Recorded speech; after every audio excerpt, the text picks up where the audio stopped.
Content warning. This episode contains racist language and stereotypes. Some slurs have been changed, but the sentiment remains.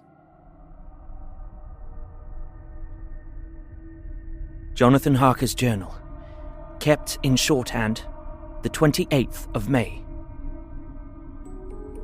There is a chance of escape, or at any rate of being able to send word home. A band of Cisgani have come to the castle and are encamped in the courtyard. These Cisgani are Romani. I have notes of them in my book. They are peculiar to this part of the world, though allied to the ordinary Romani all the world over. There are thousands of them in Hungary and Transylvania, who are almost outside all law. They attach themselves as a rule to some great noble or boyar, and call themselves by his name.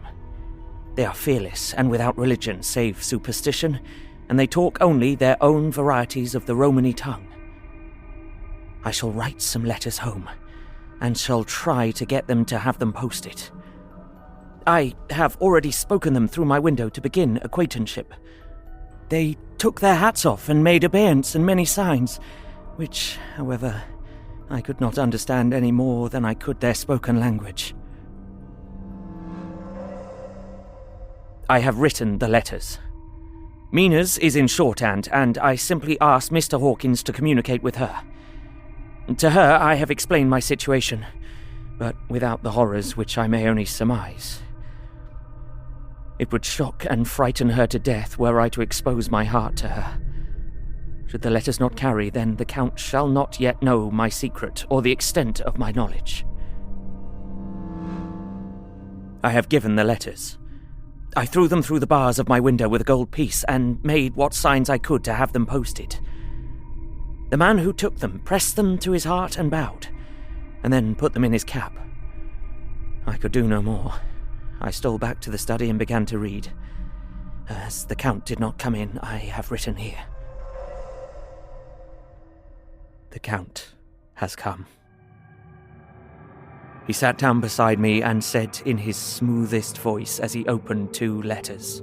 The Sgani has given me these, of which, though I know not whence they come, I shall of course take care. See. He must have looked at it. One is from you, and to my friend Peter Hawkins. The other... Here he caught sight of the strange symbols as he opened the envelope, and the dark look came into his face, and his eyes blazed wickedly. The other is a vile thing, an outrage upon friendship and hospitality.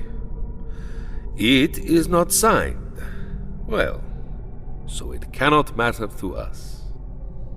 And he calmly held letter and envelope in the flame of the lamp till they were consumed.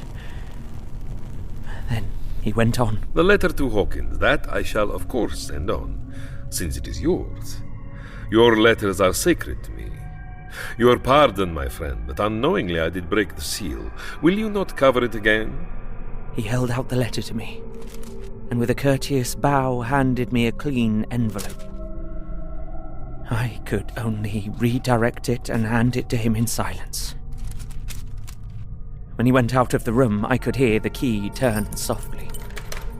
A minute later I went over and tried it, and the door was locked.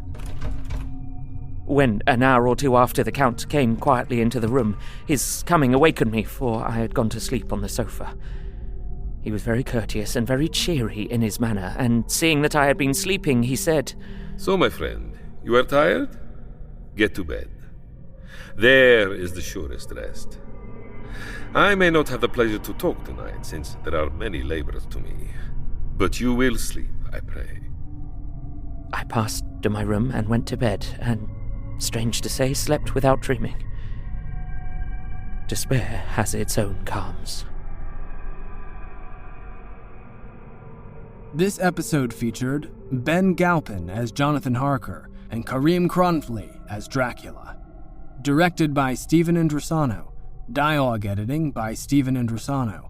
Sound design by Tal Minear. Produced by Ella Watts and Pacific S. Obadiah, with executive producers Stephen Indrisano, Tal Minear, and Hannah Wright. A Bloody FM production.